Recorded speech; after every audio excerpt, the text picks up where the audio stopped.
In the year 3042, humanity no longer looked up at the stars. We looked at the ceiling of the burrow.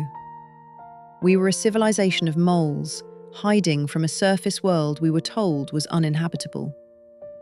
Every morning, I would walk past the great monument in the central plaza. It was a massive stone tablet, flanked by a towering statue of the first general, a man named Kalen. He was the pioneer who led our ancestors underground during the Great Scorch. He was revered as a prophet, a herald of our survival.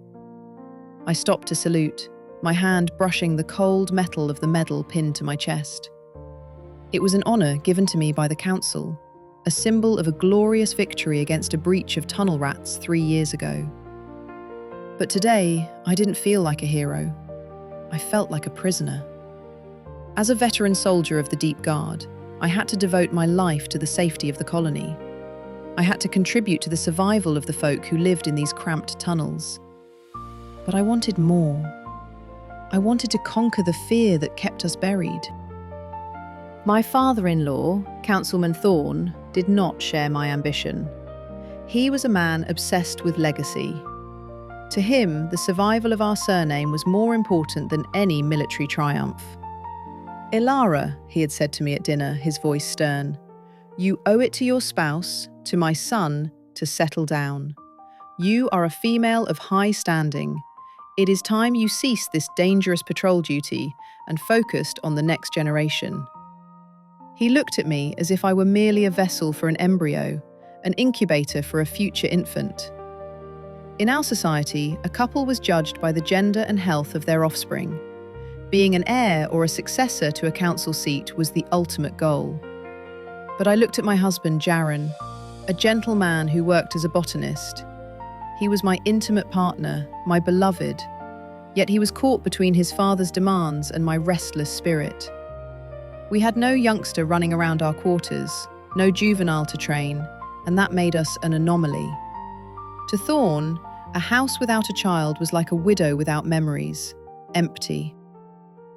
That night, I received a coded message. It wasn't from a relative or a sibling, but from a scout named Kian. Kian was a cousin of mine, a reckless youth who spent more time in the upper ventilation shafts than in the city. He claimed he had found a way to the surface.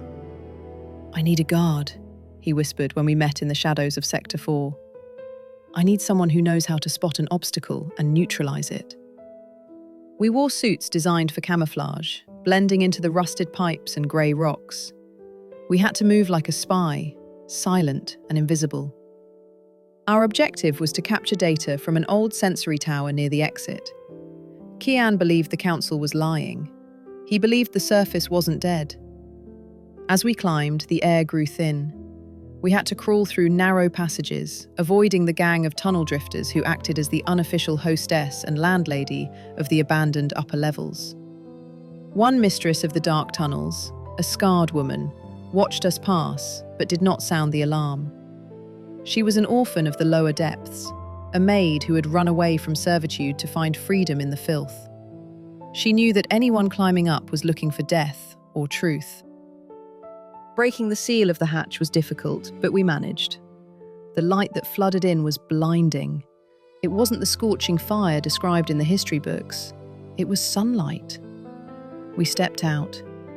There were trees, green, vibrant trees. But we were not alone. A group emerged from the forest. They were not monsters. They were humans. They wore strange clothes, but their faces were familiar. A tall woman stepped forward. She did not look like a savage. She looked like a maiden of a forgotten era, strong and proud. "We saw your scout drone last week," she said, her accent thick but understandable. "We have been waiting." She introduced herself as Mira.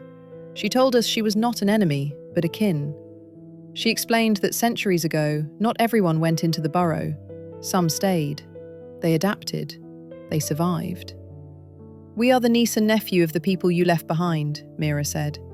"We are the adolescents of a new world, while you stuck to the old ways."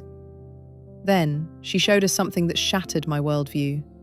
A holographic recording, a digital tablet from the past. It showed the first General Kale locking the heavy doors, not to protect the people below from the sun, but to maintain control. The apocalypse had been a lie to ensure his power. We returned to the underground, but we were changed. We carried the truth like a heavy obstacle in our hearts. "If we tell them," Kian said, "they will call us traitors. They will say we are trying to relate to demons." "No," I said, my voice firm. "We are not traitors. We are the pioneers of the return." We gathered our folk, those we could trust. My spouse, Jaron, stood by me. Even my father-in-law listened when I showed him the evidence. The idea that his surname could expand under the open sky, that his future grandson could run in a field of grass, cracked his hard exterior. The revolution wasn't a bloody war. It was a cultural shift. We didn't need to capture the council hall. We needed to capture the hearts of the people. I stood on the base of the general's statue, no longer a soldier following orders, but a leader. "We owe nothing to the lies of the past," I shouted to the gathering crowd. "We have siblings above. We have a family waiting." It took time. There was resistance. But the desire for the sun was stronger than the fear of the unknown. Months later, the great doors opened. It was a glorious sight. The people of the burrow met the people of the surface. It was a chaotic, beautiful reunion. I saw an orphan from the tunnels being hugged by a surface woman who looked just like her. I saw a veteran weeping as he touched a flower for the first time. I watched Jaron hold a scanning device to a tree, his face beaming with pure joy. We were no longer just surviving, we were living. I touched my stomach. We had decided to try for a baby. Not an embryo selected for traits, but a child born out of love in a free world. I didn't need a medal anymore. The real honor was seeing the sky. We had managed to conquer the dark. The victory wasn't about defeating an enemy. It was about destroying the walls between us. We were one people again, no longer divided by depth, but united by hope. The statue of the general still stood below, but it was just a stone now. The true monument was the society we were building together, a world where every youngster, every maid, every general, and every civilian could breathe the same fresh air.